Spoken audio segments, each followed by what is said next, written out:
Continuando con las relaciones de masa en las reacciones químicas, ahora estudiaremos al reactivo limitante y al reactivo en exceso. En una reacción, el reactivo limitante es el que se consume primero, ya que es la capacidad o la cantidad máxima del producto que se formará dependiendo de este. Cuando este reactivo se consume, ya no puede haber más reacción.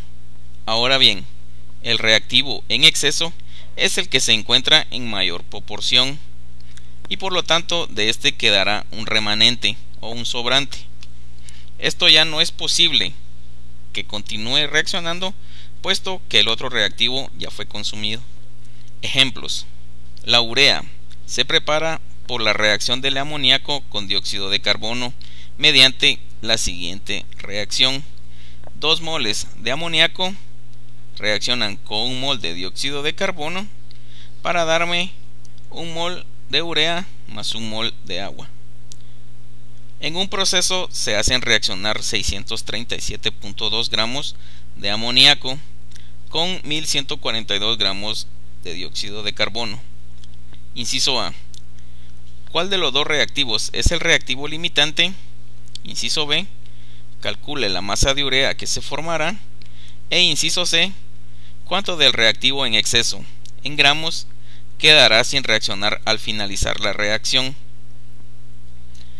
Para saber cuál de las dos especies es el reactivo limitante, primero debemos averiguar que la reacción esté balanceada. En este caso nos damos cuenta que está balanceada.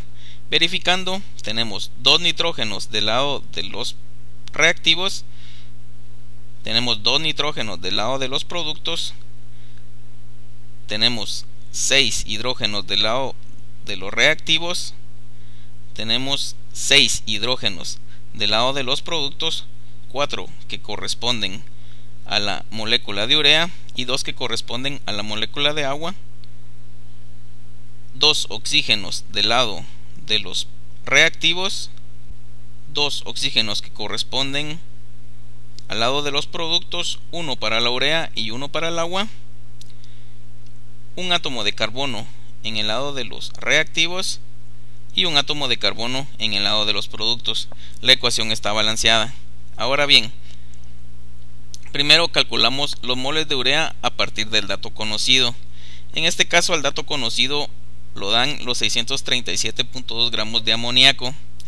Entonces los moles de urea va a ser igual a los 637.2 gramos de amoníaco multiplicado por 1 mol de amoníaco, el cual pesa 17.03 gramos de amoníaco, multiplicado por 1 mol de urea partido 2 moles de amoníaco.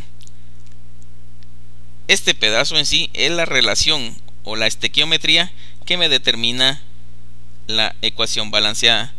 Si regresamos a la ecuación, nos damos cuenta que 1 mol de urea es producido por los 2 moles de amoníaco que aparecen dentro de la reacción. Resolviendo este dato me da que los moles de urea va a ser igual a 18.71 gramos. Ahora, para saber cuál es el reactivo limitante, se relaciona la cantidad de dióxido de carbono con la cantidad de urea que éste producirá.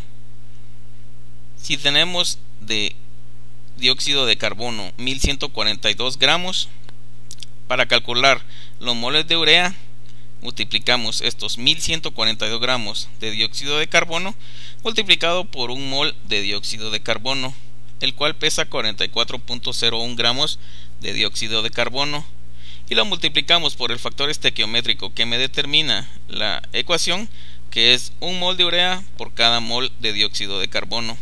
Esto me produce 25.95 moles de urea. Este dato me indica que el CO2 produciría más moles de urea, cosa que es imposible. ¿Por qué? Pues porque el dióxido de carbono me produce más moles que los que produciría el amoníaco. Es decir, el amoníaco se terminaría antes, por lo tanto sería el reactivo limitante. Y como al terminarse el amoníaco ya no habría más con qué reaccionar, Entonces obviamente el reactivo limitante sería el amoníaco.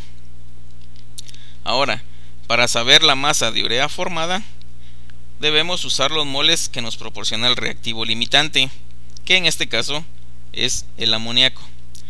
El amoníaco me provee 18.71 moles de urea, ¿sí?, multiplicados por los 60.06 gramos, que equivalen a un mol de urea.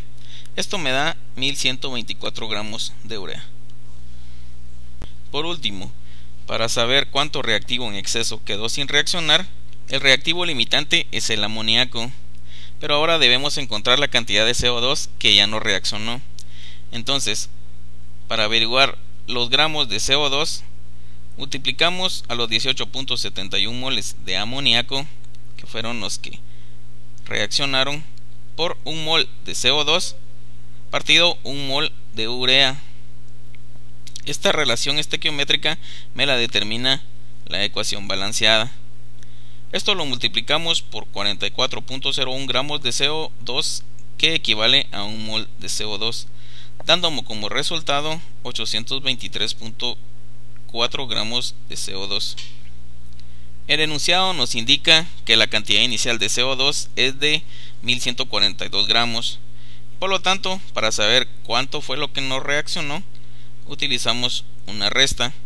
1142 gramos que tenemos al inicio menos los 823.4 gramos de CO2, que equivalen a 318.6 gramos de CO2 que quedaron sin reaccionar.